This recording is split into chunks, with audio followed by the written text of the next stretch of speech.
Quien nada debe, nada teme. ¿Será cierto? No estoy tan seguro. Porque sí, hay algunos sujetos tan pero tan frescos que pueden realmente tener adeudos y no temer, en consecuencia de su desconexión consigo mismos.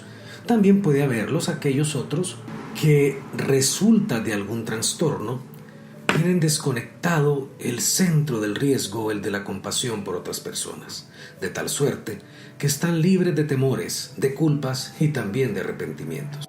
También los hay aquellos que aun teniendo todo en orden, todo en regla, sin nada que deberle a un tercero, a la ley, al mundo, a la vida, son llamados y tensionados desde la expresión tenemos que hablar. Y ahí emerge una sensación de incomodidad y desasosiego, una sensación que aparece y llena su vientre. Puede haber un poco de hiperventilación también, manos frías y por qué no hasta sudoración, cosa que tiene que ver muy poco o no totalmente con el evento que está sucediendo previamente a la invitación a conversar y sí tiene mucho que ver con las memorias que alojas en cuerpo de esos momentos en que fuiste invitado a hablar.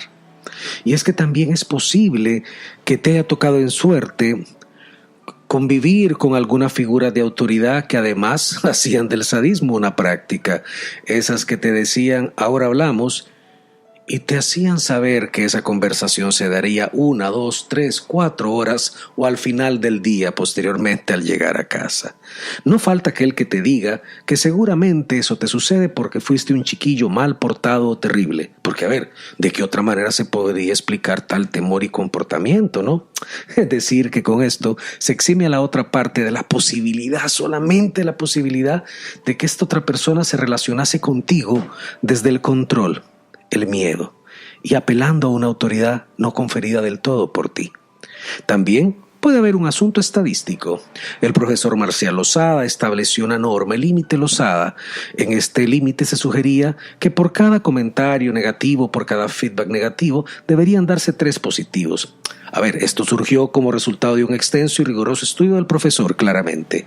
Dicho de otra manera, si en tu registro de niño las conversaciones de represalias, castigo, mal resultado, maltrato, eran 2, 3, 4 veces superiores a las que terminaban bien, a las de desarrollo, reconocimiento y contención, es posible que frente al llamado a conversar, así seas tú el niño más juicioso, vuelvas a conectar con el temor de ese momento. Es más, es bastante probable que hoy día seas ese ordenado, ese perfeccionista, ese inmaculado, como resultado del miedo a desentonar, por el temor a ser llamado a cuentas. Pero ¿es esto un pronunciamiento contra la rendición de cuentas, el reclamo, las acciones correctivas? En absoluto. Pienso y me refiero en qué es lo que hay detrás de eso que experimenta la persona cuando le dices, tenemos que hablar, ahora hablamos, quiero hablar contigo, necesitamos hablar. Desde la perspectiva de la víctima, seguro que hay mucho miedo. Miedo de lo que me vayan a hacer, entrecomillado. Miedo a que me dejen de querer. Que me dejen de querer por lo que hice. Miedo a que ese otro ejerza su poder. Ese otro al que le he conferido poder sobre mí. Porque como víctima, mi validez, mi reconocimiento, lo he puesto fuera de mí, en otros que pueden jugar con mi suerte. Qué pena por ese chico. Sobre todo que ya no es ese chico. Es un adulto lidiando con temas adultos. Ese chico que tiene miedo, aprende entonces, aprende en 2 direcciones opuestas. Al menos, una de estas es el camino de la presunta conquista del amor, entrecomillado. Siendo perfecto, cumpliendo al 1000, atendiendo a todo lo que le piden, desarrollando la habilidad de mirar cada gesto de esa persona cuyo amor y afecto no desea perder. La mala noticia de esta estrategia es que los afectos de los otros o los desafectos no tienen que ver del todo con todo el circo que montemos. Tiene que ver con el otro y el concierto de la relación en el contexto en que estemos. La buena noticia es que ser así de juicioso, ordenado, correcto, el obediente, el cumplido, puede ser útil luego en la escuela, el colegio, el trabajo, etc. Eso sí, tal vez no se trata de la forma de hacerlo desde el mejor lugar. Ya que en algún momento podemos llegar o ser llevados o esta persona llegar a una explosión, a un arranque, en búsqueda de sacar todo aquello que ahí se atora, que se atora en cuerpo, que se atora en piel, que puede tener mucho de resentimiento y tristeza, y por qué no, también un poco de vergüenza. La otra dirección es el camino del sigilo.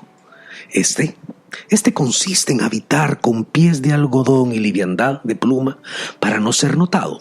Curioso porque, en algún momento deseábamos ser vistos y desde aquí moverse como un gato para no hacer ruido y hacer todo lo posible para estar fuera de foco, en off.